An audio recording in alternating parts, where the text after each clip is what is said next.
शारीरिक संबंध किसी और से बना रहे हो, विवाह किसी और से करोगे और प्रकृति देखती रहेगी, कुछ नहीं बोलेगी आपको। आपका बुरा समय तभी से शुरू हो जाता है जब विवाह से पहले आप किसी के साथ शारीरिक संबंध बनाकर उसे छोड़कर उससे विवाह नहीं करते हैं। मैं कह रहा हूं जब तक अच्छा समय है, प्रारब्ध के कर्म शानदार है, तब तक तो प्रकृति कुछ नहीं कहेगी। और जैसे ही आपके कर्म बिगड़े, एक मौका नहीं छोड़ेगी ये प्रकृति आपका जीवन नीरस करने में।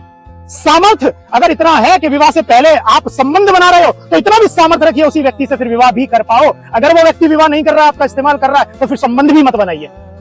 क्योंकि जब संबंध आपने बनाए हैं, उस व्यक्ति की ऊर्जाएं आपके शरीर में प्रवेश कर गई हैं, और जब आप किसी तीसरे व्यक्ति से विवाह कर लोगे, दूसरे व्यक्ति से विवाह कर लोगे, उसके जीवन में भी बदलाव आएगा आपकी शारीरिक ऊर्जाओं से। अच्छा बदलाव आएगा, बुरा बदलाव आएगा, ये डिपेंड करता है जिससे आपने संबंध बनाए हैं वो सकारात्मक सोच का व्यक्ति था या नकारात्मक सोच का व्यक्ति था।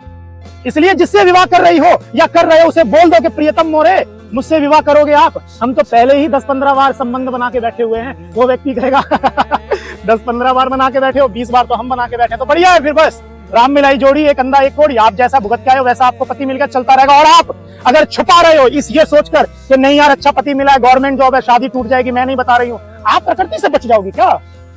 आप प्रकृति से बच जाओगे क्या? मैं कह रहा हूं, आप विश्वास मानिए, रोज आओगे, जीवन इतना नरक हो जाएगा उस व्यक्ति का अगर आपने जीवन खराब किया तो। क्योंकि भले ही वो व्यक्ति एक्सेप्ट कर ले, आप उसे बता दो, पर परंतु प्रकृति एक्सेप्ट नहीं करेगी आपको। और देख लेना साहब, आपके जीवन से मां लक्ष्मी की कृपा तो तभी चली गई थी जब संबंध बनाए थे। नौकरी जाएगी, डिमोटिवेशन रहेगा, महंगे कपड़े नहीं पहन पाओगे, अच्छे रेस्टोरेंट में खाना नहीं खा पाओगे। ये क्या है? ये मां लक्ष्मी आपसे विमुख हो गई है और कर्म आपके बिगड़े हुए हैं। तो जिससे आपने शादी की है, जिसको आपने नहीं बताया, वो व्यक्ति भी आपको छोड़कर चला जाएगा और इतना दूर चला जाएगा, ये प्रकृति आपको अकेला रहने पे मजबूर कर देगी, ध्यान रखना। और फिर तीसरा व्यक्ति आपके जीवन में आएगा। अब समझिए प्रकृति की विडंबना क्या है। उस व्यक्ति को आपने छुपाया था, किसी से बताया नहीं था कि मैंने संबंध बनाए हैं, और प्रकृति की विडंबना देखिए, 3 व्यक्ति अब आपको भोगेंगे। कौन कौन? जिससे आपने संबंध बनाया वो, जिससे शादी हुई वो चला गया, अब तीसरी बार आप शादी कर रहे हो वो भोगेगा आपको। 3 बार आपको भोगेंगे पुरुष। आप स्वतंत्र है ये कहने में कि कुछ भी नहीं होता है, ऐसा तो just going with the flow, प्रकृति करवा रही है। प्रकृति नहीं करवा रही है, ये बुद्धि दी है प्रकृति ने आपको सोच समझने के लिए। और मैं कह रहा हूं जब तक अच्छा समय है तभी तक चल रहे हो भाई। प्रकृति तो भीष्म पितामह को नहीं छोड़ रही है, राजा दशरथ को नहीं छोड़ रही है, आपको छोड़ देगी, आपको छोड़ देगी। 300 कॉल हफ्ते की ले रहा हूं मैं, 300 कॉल।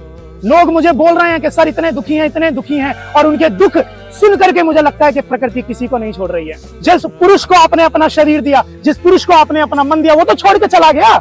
अगर यही शरीर यही मन आपने ईश्वर को दिया होता तो निराश नहीं करता ये ईश्वर आपको। मानिए मेरी बात, आप ईश्वर पे समर्पण करिए जितना जल्दी हो सके। भगवान राम, भगवान शिव, श्री कृष्ण को समर्पण करिए। अगर नहीं करोगे तो आपका जीवन नर्क होना तय है। आप रोएंगे, इतना रोएंगे, इतना रोएंगे, कोई चुप कराने वाला नहीं होगा मेरे मित्र। क्यों? क्योंकि आपके कर्म बिगड़ते गए, बिगड़ते गए, और इतने दूषित कर्म हो गए तो अब आपको रोना पड़ रहा है साहब।